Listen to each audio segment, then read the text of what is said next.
ఈరోజు మనం డిస్కస్ చేయబోయే టాపిక్ మీనా టు నాడి ఆస్ట్రాలజీ నుంచి పిఎస్ఏ రూల్ నెంబర్ 10 అనమాట. Practical stellar astrology rule number 10. మనం మీనా టు నాడి గురించి అన్ని ఫండమెంటల్స్ మాట్లాడున్నాము. ఇదంతా కూడా ఆర్వీఐ తెలుగు యూట్యూబ్ ఛానల్లో ప్లేలిస్ట్ ఏరియా ఉంది. దాని లోపల లర్న్ మీనా టు నాడి ఇన్ తెలుగు అనే ప్లేలిస్ట్ ఉంటుంది. దానిలోకి వెళ్ళి చూడండి. ఈ విడివిడిగా ఒక్కొక్క చార్ట్ మీద చిన్న చిన్న రూల్స్ అన్నీ మాట్లాడున్నారు. 40 ప్రిన్సిపల్స్ మాట్లాడారు. వాటిలో ఇప్పుడు మనం 10th మాట్లాడుతున్నాము. ఈ అన్ని రూల్స్ కలిపి ఒక చార్ట్ మీద ఎలా అప్లై చేయాలనేది కూడా అదే ప్లేలిస్ట్లో ఉంది.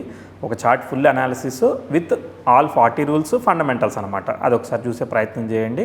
ఎందుకంటే ఒక చార్ట్ తీసుకున్నప్పుడు పలానా రూల్ ఎలా అప్లై చేయాలనేది కన్ఫ్యూజన్ లేకుండా స్ట్రక్చరల్గా ప్లానెట్స్, హౌజెస్, దశ ఎలా చూడాలనేది మనకి ఈజీగా వచ్చేస్తుంది అనమాట. కన్ఫ్యూజన్ లేకుండా ఇగో పలానాది మిస్ అవుతున్నామని లేకుండా మీరు చూడొచ్చు అనమాట. ఇప్పుడు మనకి రాఘవాచార్య గారు ఏమి ఇచ్చారు? అద్భుతమైన రూల్ ఇచ్చారు. ఏంటిదనంటే రూల్ నెంబర్ 10. 2 శుభగ్రహాలు కనుక పరివర్తనం చెందాయనుకో దాన్ని ఒక విశేషమైన యోగంగా చెప్పారు. ఇంకోటి బుధుడు, శుక్రుడు ఎవరు? లక్ష్మీదేవని, బుధుడు విష్ణుమూర్తి అని. ఎప్పుడైతే ఆ 2 గ్రహాలు ఎక్స్చేంజ్ అవుతున్నాయో అది ఒక రకమైన లక్ష్మీ యోగంగా ఫామ్ అవుతుందని చెప్పారు. ఇంకో విషయం ఏం చెప్పారు? శుభగ్రహాలు గురుచంద్రులతో మనకి గజకేసరి యోగం ఫామ్ అవుతుంది. గురుచంద్రులు, పూర్ణచంద్రుడు శుభగ్రహం, గురుచంద్రులు కూడా పరివర్తనం అయ్యి ఆ లగ్నానికి వాళ్ళకి ఫేవరబుల్ అయ్యి వాటి స్టార్ లార్డ్స్ ఫేవరబుల్ పొజిషన్స్లో కనుక ఉన్నట్లయితే వాటి పరివర్తన వల్ల రాస్యాధిపతులు కూడా బాగున్నట్టయితే ఎక్స్ట్రీమ్లీ వాళ్ళు వెల్దీ అయ్యేదానికి, చాలా ఫైనాన్షియల్గా చాలా బాగుండేదానికి, అన్ని రకాల డబ్బుతో వచ్చే సౌఖ్యం ఏదైతే వస్తుందో అవన్నీ ప్రాస్పారిటీ బాగుండేదానికి శుభగ్రహాలు ఎప్పుడు కూడా రీచబుల్ ఎక్స్పెక్టేషన్స్ని ఇస్తూ ఉంటాయి అనమాట. మనం 2 కిలోమీటర్లు ఈరోజు నడవాలనుకుంటే నడిచేయగలుగుతాం అనమాట. అదే 200 నడవాలనుకుంటే నడవలేం కదా, ప్రాక్టీస్తో అవుతుంది. ఇలా ఎప్పుడైతే అగ్రెసివ్గా ఉంటారో వాళ్ళు మొదటి నుంచే ఎక్స్ట్రీమ్ ఎక్స్పెక్టేషన్స్ పెట్టుకుంటారు. ఇలా శుభగ్రహాల మీద పెట్టుకున్న వాళ్ళు వాళ్ళ గోల్ని ప్రియారిటీ స్టెప్ బై స్టెప్ పెంచుతూ వెళ్తారు. కాబట్టి వాళ్ళు లైఫ్లో ప్రోగ్రెస్ అయ్యేదానికి అవకాశం ఉంటుందని మనం అర్థం చేసుకోవాలి. ఎనివే ఇది చాలా మంచి యోగం. ఇలాంటి చార్ట్ నేను ఫైండ్ చేయడానికి నా దగ్గర దొరకలేదు. నేను ఏం చేశానంటే ఆస్ట్రో డేటా బ్యాంక్ వెబ్సైట్లో వెతికితే ఇది ఒక చార్ట్ దొరికిందనమాట. ఈ చార్ట్లో బుధుడు, శుక్రుడు పరివర్తనం చెందారు మకర లగ్నానికి. ఇతను ఒక బ్రిటిష్ కమెడియన్ అని చెప్పి రాస్తున్నది. దయచేసి ఏమనుకోకండి, ఎందుకంటే తప్పదు, ఒక చార్ట్ ప్రజెంట్ చేయాలి కదా. అందులోనూ బుక్లో ఉన్న చార్ట్ వద్దనుకుంటున్నాం కాబట్టి ఏదో ఒక చార్ట్ ప్రజెంట్ చేయాలి. ఇది ఇలానే ఉండాలని లేదు. ఒక్కోసారి ఏంటిదనంటే వేరే రకంగా కూడా ఫినాన్షియల్గా రీచ్ అవ్వాలంటే కేవలం ఈ యొక్క కాంబినేషన్ ఉంటేనని కాదు, చాలా ఉన్నాయన్నమాట. సో ఎనీవే ఇంకా చాలా ప్రిన్సిపల్స్ వస్తున్నాయి కదా, అన్నిట్లో కూడా చెప్పారు. ప్రామినెంట్ పర్సన్ అని కొన్ని రూల్స్ చెప్పారు. లగ్న స్టార్లాడు, దాని స్టార్లాడు కూడా ఎగ్జాల్ట్ అయితే, అంటే లగ్నాధిపతి యొక్క నక్షత్రాధిపతి ఎగ్జాల్ట్ అయినా, లగ్న నక్షత్రాధిపతి యొక్క నక్షత్రాధిపతి ఎగ్జాల్ట్ అయినా, వాళ్ళు మంచి పొజిషన్స్లో ప్లేస్ అయినా, యోగకారకులతో అసోసియేట్ అయినా, యోగకారకులు ఆ లగ్నానికి ముఖ్యమైన శుభగ్రహం యోగకారకంగా ఉంది కదా, శుభగ్రహంతో కోణాధిపత్యం పొందిన ఒక శుభగ్రహం విశేషమైన యోగకారకుడు అవుతాడు. కాబట్టి ఆయన బాగున్నట్టయితే, ఆయన వెల్ పొజిట్ అయినట్టయితే, అవి దశకి ఇవన్నీ కనెక్ట్ అయితే సీక్వెన్షియల్గా ఆపర్చునిటీస్ వస్తూ వాళ్ళు మంచిగా ఎంత లో లెవెల్లో పుట్టినా కూడా వాళ్ళు మంచిగా ప్రోగ్రెస్ అయ్యేదానికి అవకాశం ఉంటుందన్నమాట. సో ఇక్కడ చూడండి, మకర లగ్నానికి 2 అనలైజ్ చేయండి. ఈ కామెడీ అనే దాని గురించి ఒక చిన్న పాయింట్ చెప్తాను. బేసికల్లీ కామెడీ రకరకాలుగా జనరేట్ అవుతుంది. మనకి మిస్టర్ బీన్ కామెడీ షోస్ కానీ, లేదనంటే చార్లీ చాప్లిన్ కామెడీ షోస్ కానీ, వాళ్ళు ఒక చేసే యాక్ట్ ఏదైతే ఉంటుందో మరి ఇంత అసలు ఇలా ఎలా ఆలోచిస్తున్నారు, అసలు ఇంత చేయరే, ఇలా చేయకూడదే, ఇంత మిస్టేక్ చేయకూడదే అని మనం అనుకుంటాం అనమాట. దానివల్ల ఆ మిస్టేక్ చేసే వరకు మనకి నవ్వొస్తూ ఉంటుంది అనమాట. అంటే లాజిక్ ఫెయిల్ అవుతూ ఉంటుంది. లాజికల్ థింకింగ్కి 1, 9 అధిపతులైన న్యాచురల్ జోడియాక్ సైన్లో గురుకుజులు కారణం అనమాట. ఆ లాజికల్ థింకింగ్ ఎవరైతే స్ట్రాంగ్ ఉంటారో, లాజిక్ ఎలా ఫెయిల్ అవుతుందో అర్థం చేసుకోగలుగుతారో వాళ్ళు దాన్ని ఆ ఆర్ట్ని ఏదైతే ఉంటుందో దాన్ని క్రియేట్ చేయగలుగుతారు. ఇక్కడ చూసినట్లయితే మకర లగ్నానికి ద్వితీయంలో గురుకుజుల పరివర్తనం ఉంది, చూసారా? సో మనకి బుధుడు కదా, ధనాన్ని ఇవ్వాలి మరి కామెడీ అంటే అని అనుకుంటూ ఉంటాం. సో అక్కడ గురుకుజులు యాక్ట్ చేస్తూ ఉంటారనమాట. ఎట్లా లాజిక్ ఫెయిల్ అయితే మాట్లాడితే హాస్యం జనరేట్ అవుతుందన్నమాట. ఒకనొక ర్యాండమ్ ఇంటర్వ్యూస్ ఇట్లాంటివి చూస్తున్నప్పుడు కూడా పెద్ద పెద్ద కమెడియన్స్ అసలు కామెడీ ఎలా హాస్యం మైమ్ అని ఒక దాని ద్వారా జనరేట్ చేస్తారు. రకరకాల ద్వారా ఆర్ట్ని పోర్ట్రేట్ చేస్తూ ఉంటారు. కామెడీ అనేది రకరకాలుగా మిస్టేక్ వల్ల జనరేట్ అవ్వచ్చు, ఒక్కోసారి బాధ వల్ల జనరేట్ అవ్వచ్చు, రకరకాల కారణాల వల్ల జనరేట్ అవ్వచ్చు. ఇప్పుడు నేను చెప్పిన పర్టికులర్ ఏరియా అనమాట. సో ఇక్కడ చూడండి ఎలా ఉందో చార్ట్ చూద్దాం. Anyway back to the topic. So లగ్న నక్షత్రాధిపతి అయిన కుజుడు గురువుతో పరివర్తనం చెంది ద్వితీయంలో ఉన్నాడు. సో అప్పుడు రాస్యాధిపతి ఎలా ఉన్నాడో చూడండి. అంటే లగ్న నక్షత్రాధిపతి anyway it is in the second house, పరివర్తన కాబట్టి అక్కడ బలంగా పనిచేస్తుంది. ఇప్పుడు ఈ యొక్క రాస్యాధిపతి మకర లగ్నానికి కుంభం ద్వితీయం అయితే దాని రాస్యాధిపతి అయిన శని ఎలా ఉన్నాడో చూడండి. Shani is again in Guru నక్షత్ర, Guru in second and aspected by Guru అనమాట. కాబట్టి ఇంకా పవర్ఫుల్గా ఉండేదానికి అవకాశం ఉంది. అంటే ధనాధిపతికి ధనస్థానంలో ఉన్న సిగ్నిఫికెన్స్ చాలా బలంగా దక్కిందనమాట. ఇంకొకటి ఏంటంటే భిన్న పాదంతో చంద్రుడు కూడా ఈ యొక్క శనికి కనెక్ట్ అవుతున్నాడు. భిన్న పాదంతో మనకేమీ దిగ్బల రూల్స్ లేదు, ఓకేనా? సో కన్ఫ్యూజ్ అవ్వకండి. ఎనీవే ఇప్పుడు మనం వెరిఫై చేయాల్సింది ఏంటంటే ఈ లగ్నానికి యోగకారకులైన బుధ శుక్రులు ఎక్కడ ప్లేస్ అయ్యారు.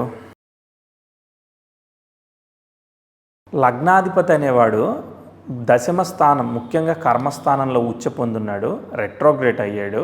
రెట్రోగ్రేట్ అయితే వెనక నక్షత్రం తీసుకోండి, రాహు నక్షత్రం. Rahu is in the star of Guru నక్షత్రం అనమాట, aspected by Guru, wear 6th హౌస్లో ఉన్నాడు అనమాట. ఓకే, గురు నక్షత్రంలో ఉంటే మళ్ళీ గురువు ద్వితీయంలోనే ఉన్నాడు. ఎలా అయినా కూడా మళ్ళీ ద్వితీయానికే ధనయోగానికి బాగా కనెక్ట్ అవుతుంది అనమాట. ఇంకొకటి బుధుడు శుక్రుడు పరివర్తనం చెందడం వల్ల, బుధుడు లగ్నాధిపతి చేత చూడబడడం వల్ల బుధుడికి దిగ్బలం వచ్చింది. తర్వాత శుక్రుడు బుధుడి యొక్క నక్షత్రంలో ఉంటూ బుధుడు చతుర్థంలో ఉండడం వల్ల శుక్రుడికి దిగ్బలం వచ్చింది. సో ఎగ్జాల్టెడ్ యొక్క నక్షత్రంలో ఉండడం వల్ల బుధుడు మంచిది. ఓకే, వాళ్ళిద్దరు పరస్పర పరివర్తనం, 2 శుభగ్రహాలు అవుతూ ఈ లగ్నానికి యోగకారకులు అవుతూ కేంద్ర కోణాధిపతులు అవుతూ కేంద్రాల్లో ముఖ్యంగా చతుర్థ కేంద్రంలో బుధుడు ఆక్యుపై చేయడం అనేది, భాగ్యాధిపతి చతుర్థంలో ఉండడం, పరివర్తనలో ఉండడం. రాస్యాధిపతులు చూడండి మళ్ళీ పరివర్తనలో ద్వితీయంలో ఉన్నారు. ముఖ్యంగా ఇక్కడ విశేషం అదే అనమాట. మళ్ళీ విచిత్రం ఏంటంటే ఆ రాస్యాధిపతులు మీనము మరియు మేషం యొక్క రాస్యాధిపతులు కూడా పరివర్తనం చెంది మళ్ళీ ద్వితీయంలోనే ఉన్నారనమాట. అంతా కూడా మళ్ళీ శని గురువులు హ్యాండిల్ చేస్తున్నారు. కాబట్టి డెఫినెట్లీ నేటివ్ ఏ స్టేజ్లో స్టార్ట్ అయినా కూడా ఫినాన్షియల్లీ మంచిగా ప్రోగ్రెస్ అయ్యేదానికి కారణమవుతుంది, ప్రాస్పారిటీ ఇస్తుంది. సో మళ్ళీ ఈ యొక్క వీనస్ కనెక్ట్ అయ్యాడు కదా, అంటే పరివర్తన వల్ల మళ్ళీ అక్కడ కనెక్షన్ కూడా శనికి శుక్రుడికి వస్తుంది. అంటే శని is aspecting Budha in the star of శుక్ర కదా. సో కాబట్టి శుక్రుడి యొక్క నక్షత్రంలో ఖచ్చితంగా ఈ టీవీ మూవీ వీటన్నిటికీ కూడా మనకి శుక్రుడు చంద్రుడి యొక్క నక్షత్రాల్లో గ్రహాలు ఖచ్చితంగా ఉంటాయన్నమాట. ఓకే, ఎనీవే ఇప్పుడు మనకి లగ్న నక్షత్రాధిపతి బాగున్నాడు. నెక్స్ట్ దశలు చూడండి. ఏ దశ? ఫస్ట్ కుజ దశ స్టార్ట్ అయింది. కుజ దశ స్టార్ట్ అయితే కుజ గురువులు పరివర్తన, అది గుడ్. కుజుడు అయిపోయిన తర్వాత నెక్స్ట్ వస్తుంది రాహు దశ. రాహు యొక్క స్టార్లాడు గురువు ద్వితీయంలో ఉన్నాడు, అది కూడా మంచిది. ఎందుకంటే ద్వితీయ స్థానం ధనస్థానం కాబట్టి ధనకారకుడు మళ్ళీ ధనస్థానంలో ఉన్నాడు అనమాట. ధనాధిపతి నక్షత్రంలో లగ్నాధిపతి ఉన్నాడు, ఆయన తృతీయాధిపతి అయినా కూడా పొజిటెడ్ ఇన్ సెకండ్ హౌస్ కదా, ధనాన్ని ఇవ్వాలి కదా, అది ఒకటి. తర్వాత ఇంకోటి ఏంటిది? శని దశ. Shani in the star of Guru is in second house. ఇక్కడ ఏం జరిగిందనంటే ఈ నేటివ్కి గురుదశ శని దశ జరిగింది, శుక్రదశ కానీ బుధ దశ కానీ ఇమీడియట్గా రాలేదు కదా. సో ఇనిషియల్గా వచ్చిన స్టేజ్లోనే గురుదశలో బుధుడు శుక్రుడు ప్రతిసారి వచ్చినప్పుడు, తర్వాత శని దశలో బుధుడు శుక్రుడు ఇలా ప్రతిసారి వచ్చినప్పుడు చాలా ఫినాన్షియల్గా ప్రోగ్రెస్ ఇచ్చింది. సో ఒకవేళ కనుక బుధ దశ శుక్రదశ వచ్చుంటే ఇంకా ఎక్స్ట్రీమ్గా ఉండేదానికి అవకాశం ఉండేదన్నమాట. ఇలాంటి చార్ట్స్ దాదాపు ఒక 20-25 చార్ట్లు నేను ఆస్ట్రో డేటా బ్యాంక్లో ఫైండ్ చేశాను. ఈ అన్నిటిలో కూడా ఫినాన్షియల్ అనలిస్టులు, ఫినాన్షియల్గా ఇన్వెస్టర్సు, ఫైనాన్షియల్గా బాగా అంటే దాదాపు దానిలో అన్ని సెలబ్రిటీ చార్ట్స్ ఉంటాయి. బట్ ఎనీవే దానిలో కూడా ఫినాన్షియల్గా చాలా హై పొజిషన్లో ఉన్న వాళ్ళ చార్ట్స్లో కూడా మనకి చాలా కనిపించాయి అనమాట. అలానే గురుచంద్రుల పరివర్తన జరిగేదానికి కూడా రేర్గానే జరుగుతూ ఉంటుంది. ఎందుకంటే నక్షత్ర పరివర్తన ముఖ్యంగా అవి ఎలా ఫామ్ అయింది, ఎలా ఫామ్ చేసింది అనేది మీరు చూడండి. ఎందుకంటే కర్కాటకంలో మనకి గురు నక్షత్రం ఉంది, వృషభంలో చంద్ర నక్షత్రం ఉంది. అక్కడ పరివర్తనం జరగచ్చు కదా, అక్కడ పరివర్తనం చెందితే అది స్వక్షేత్రం అవుతుంది. ఇక్కడేమో స్వక్షేత్రంలో ఉన్న నక్షత్రంలో ఉంటాడు అలా. సో ఇంకా వేరే దగ్గర ఇప్పుడు మీనంలో కూడా మనకి గురు నక్షత్రం ఉంది, కర్కాటకంలో ఏంటిది మనకి మీనంలో ఒక గురు నక్షత్రం ఉంది, కర్కాటకంలో మనకి అక్కడ ఏమి చంద్ర నక్షత్రం లేదు. అక్కడ రాశి పరివర్తనే అవకాశం ఉంటుంది.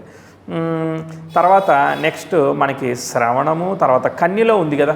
కన్యలో ఉంటే మనకి మీనలగ్నానికి కన్యలో పరివర్తన చెందొచ్చు. కన్యలో చంద్ర నక్షత్రంలో గురువు ఉండి మీనంలో చంద్రుడు గురు నక్షత్రంలో ఉంటే అదే మీనలగ్నం అయిందనుకో గురుచంద్రుల నక్షత్ర పరివర్తనం పరస్పర దృష్టి అక్కడ విశేషంగా ఉంటుంది. అట్లా మనం ఒకసారి కాంబినేషన్ ఊహించుకోవాలి. అలాంటి చార్ట్ కూడా మనం ఫైండ్ చేసుకోవచ్చు అనమాట. ఈ ఆస్ట్రోడాట్ ఇట్లాంటివి మనం సెర్చ్ కూడా చేసుకోవచ్చు అనమాట. మనం అంతా ప్లానటరీ పొజిషన్ ఒక ఎక్సెల్ ఫార్మాట్లో మనం పెట్టేసేసుకొని ఏ గ్రహం ఎక్కడుంది ఏ స్టార్లో ఉందని మనం సెర్చ్ కూడా చేసుకోవచ్చు. దీనికి సంబంధించిన ఎలా టూల్స్ బిల్డ్ చేయాలనేది ఎక్సెల్ మీద ఇంట్రెస్ట్ ఉంటే కూడా నాకు చెప్పండి కామెంట్స్ లోపల. సో దానికి తగ్గట్టుగా మనం ఎలా కావాలంటే అలా తయారు చేసుకోవచ్చు. ఓకే, ఎనీవే ఈ చార్ట్ అర్థమైంది కదా. ఎందుకు బుధ శుక్రులు mutual exchange of benefic planets మధ్య ఉన్నట్లయితే వాళ్ళు శుభస్థానాన్ని పొందినట్లయితే డెఫినెట్లీ మనకి పాజిటివ్ రిజల్ట్స్ ఇస్తూ ఉంటాయి. సో ఈ రూల్ని మనం ఏ చార్ట్ మీదైనా కూడా సో ఇలాంటిది ఒక విశేషంగా వచ్చినట్టయితే మనం దాన్ని పట్టుకొని ఐడెంటిఫై చేయొచ్చు అనమాట. అవి శుభస్థానాల్లో ఉన్నాయి, మామూలుగా ఉన్నాయనుకో దుస్థానాల్లో ఉన్నాయనుకో అనుకున్నంత రిజల్ట్స్ లగ్నానికి పాపులైన అనుకో యాజ్ ఎక్స్పెక్టెడ్గా ఇవ్వకపోవచ్చు. కానీ కొన్ని సందర్భాల్లో ఆ బుధ శుక్రుల పరివర్తనం ఏదేమైనా కానీ అది పాజిటివ్ రిజల్ట్స్ ఏ లగ్నానికి ఇర్రెస్పెక్టివ్ ఆఫ్ దట్ పనిచేసే అవకాశం ఉంటుంది. ఎందుకంటే లక్ష్మి విష్ణువులు కాబట్టి అదొక లక్ష్మీ యోగంగా చెప్తూ ఉంటారు. ఎనీవే నెక్స్ట్ చార్ట్లో మనం ఇంకో రూల్ని ఎక్స్ప్లెయిన్ చేస్తాను. మీరు కామెంట్ చేయండి మీ డౌట్స్ అన్నీ కూడా నెక్స్ట్ వీడియోలో కలిసే ప్రయత్నం చేద్దాం.